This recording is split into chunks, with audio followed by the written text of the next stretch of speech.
Bună, prieteni! Azi vom salva 3 pisicuțe foarte obraznice, care s-au băgat în niște recipiente mai micuțe și au rămas blocate, sărăcuțele. Cu toții am văzut videoclipuri distractive cu aceste animăluțe, capabile să intre, de pildă, într-o vază de flori, o ceașcă, niște pantofi, chestii dintre astea. Nu știu cum încap! Ei bine, pisicuțele de felul lor sunt năzdrăvane. Știți că se bagă peste tot și câteodată rămân blocate. Nu mai pot ieși ca aceste pisicuțe. Misfiten, scoate-mă de aici! Da, imediat! Ce scrie aici? Uite ce mare se face! Îmi imaginez! Pisici mari băgate în recipiente mici. Ok. Aici putem vedea toată colecția, 12 pentru colecționat. Ce frumos sunt pisoii! Îmi place... Care? Asta! Asta la fel și... Asta cu fundița, Lily.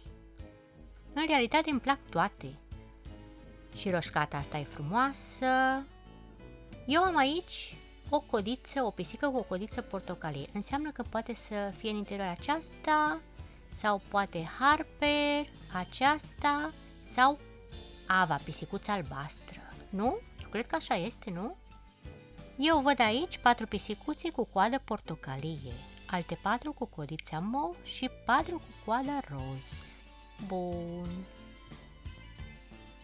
Păi, haideți să vedem pe cine avem în interior. Ce pisicuță năzdrăvană a rămas înghesuită aici înăuntru?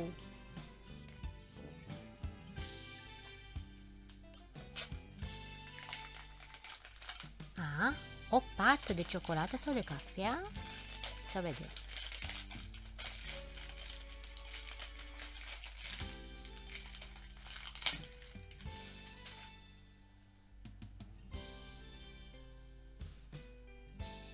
Miau! Unde s-a băgat pisicuța asta? Milk, lapte. Știai tu ce știai, vroiai lăptic.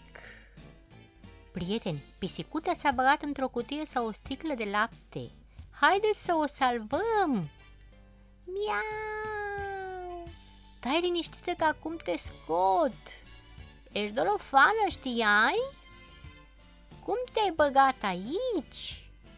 Ce culori frumoase are! Wow, ce-mi văd ochii! Ce pisică frumoasă! Și grăsănică! Ești mare! Cum te-ai băgat într-un recipient atât de mic? Eu sigur, dacă vreau să te bag înăuntru înapoi, nu reușesc. E foarte moale.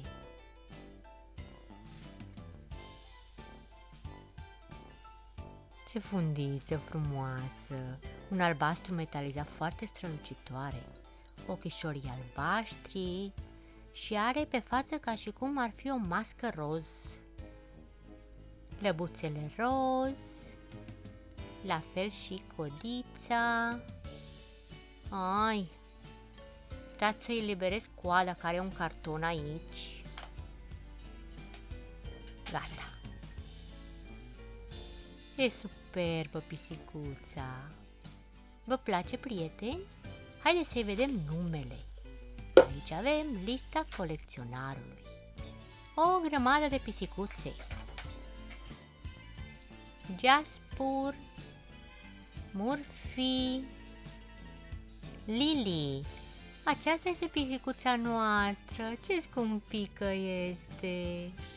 Ava, Archie, Mittens. Și aici avem Harper, Tabitha, Zoe, Trixie. Ce frumoasă e Trixie! Empures, ce frumoasă, cu 2 fundițe la urechiușe, cu lăbuța ridicată și cred că burtica e dintr-un material strălucitor. Bun, revenim la Lily. Chiar mi-a plăcut, este foarte frumușică, foarte moale, Și dacă vrem, cred că o putem băga din nou în recipient. Îmi imaginez că intră, nu? Cred că da. O înghesuim aici și intră. Cum a ieșit? Intră din nou, zic și eu, nu? Este așa de moale și de ușoară, perfectă pentru a dormi cu ea. Haideți să o punem aici și să salvăm această pisicuță cu această codiță lila. Nu e mov, eu am zis mov, dar nu e mov, e mai deschisă culoarea.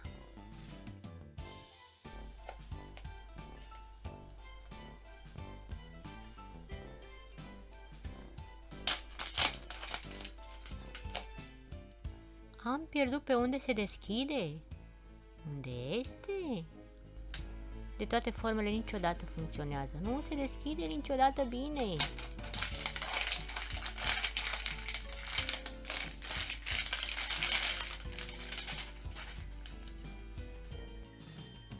Pisicuța noastră s-a băgat într-un borcan cu sos de roșii. Gol, nu? Zic și eu.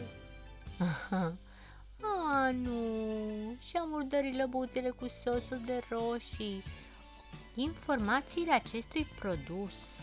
Avem o porție de pisică. Cum vine asta? Drăgălășenie 100%, dulceață 100%. E o dulceață pisica, nu că avem o dulceață înăuntru. O dulceață de pisică. Moale 100%. Fericire 100% și adorabilă 100%.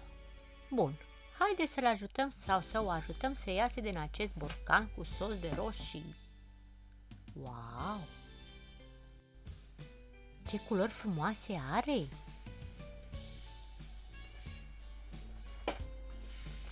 Să o eliberăm de acest capac și de carton. Apropo, ați văzut capacul ce frumos este? Oh, cartonașul ăsta mă omoară pe mine, ce dificil este de scos. Nu am nicio foarfecă la îndemână. Gata, am reușit. Bale. Oh, ce drăgălășenie, ce frumusețe de motan. Zic și eu că e motan pentru că mi se pare că are față de motan. Nu știu, vedem acuși. Ce blăniță frumoasă are. Și codița. Albastră cu pete mov. Îmi place combinația de culori. Are o pată mov la un ochișor și o ureche la fel, mov, și aici altă pată mare de culoare mov. Lăbuțele și coada sunt lila, o culoare care mie îmi place foarte mult. Foarte adevărat. Moale 100%, drăgălășenie 100%. Da, așa este. Chiar îmi place foarte, foarte mult. Să-i vedem numele. Tabita, e o pisică. Ce m-a păcălit, eu am crezut că e un motan. Îi plac mult îmbrățișările. Un moment. Și cealaltă? Lili triumfătoarea. A, ne zice personalitatea fiecărei pisici. Ce fain! Aceasta este glumeața.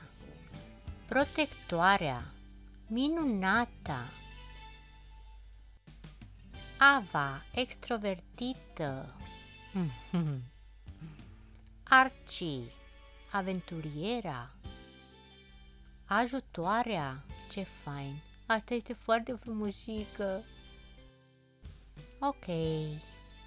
Așează-te aici, alături de prietena ta de năzdrăvănii și haide să ajutăm ultima pisică. Mi-a rămas o pisică să salvezi.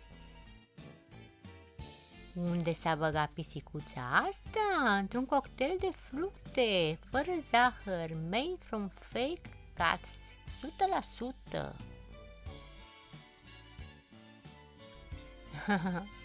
3 codițe, cum își bagă ele nasul peste tot. Și o grămadă de fructe delicioase. Bun, haide să ajutăm și această pisică roșcată. cred că știu cine este. Oh, prieteni!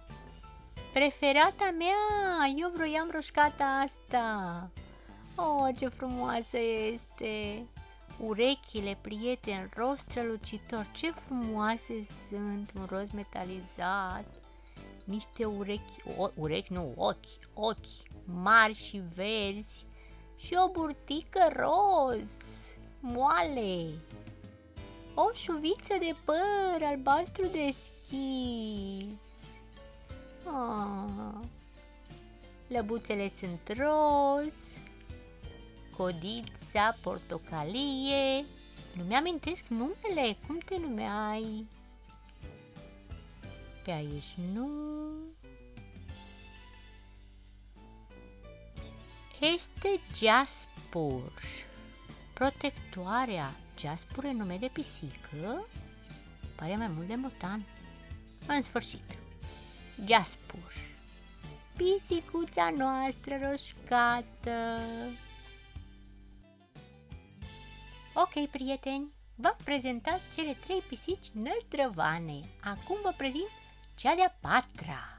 Surpriză! Faceți cunoștință cu motănoiul meu și el salvat, nu dintr-un recipient, de viața de pe stradă, care e complicată. Avem o problemă, că zice că el nu împarte mâncarea lui cu pisecuțele. Ce facem? Că vrea totul pentru el, toată ziua vrea doar să-l drăgălesc, mâncărică și dormit, somnic. Și acum ce facem cu această pisicuță? Îi dăm sau nu-i dăm mâncărică? Ce ai de gând să faci? Împarți mâncărica, împarți conservele tale cu aceste pisicuțe sau le lași să moară de foame? Nu, trebuie să împarți mâncarea. Trebuie să împarți conservele tale. Spuneți-mi, prieteni, cine v-a plăcut mai mult? Motanul sau aceste 3 pisicuțe năzdrăvane? Dă-te deoparte, că ocup tot spațiul, grăsane. Ok, prieteni, am ajuns la finalul acestui clip. V-au plăcut pisicuțele mele? Care v-a plăcut mai mult? Aceste 3 pisici sau grăsanul care sfore aici lângă mine? Este aproape adormit, îi se văd doar mustățile. Este târziu și este somn sărăcuțul. Care mi-a plăcut mie? Nu știu. Îmi place, să vedem, îmi place... Care îmi place? Asta, îmi place asta și asta și grăsănelul meu îl iubesc la nebunie. Aveam un motanel și am adoptat aceste pisicuțe și eu sunt încântată. Dacă v-a plăcut acest videoclip, abonați-vă la canalul meu. Este gratis! Dați-mi un like și un share. Pe curând, prieteni! La revedere!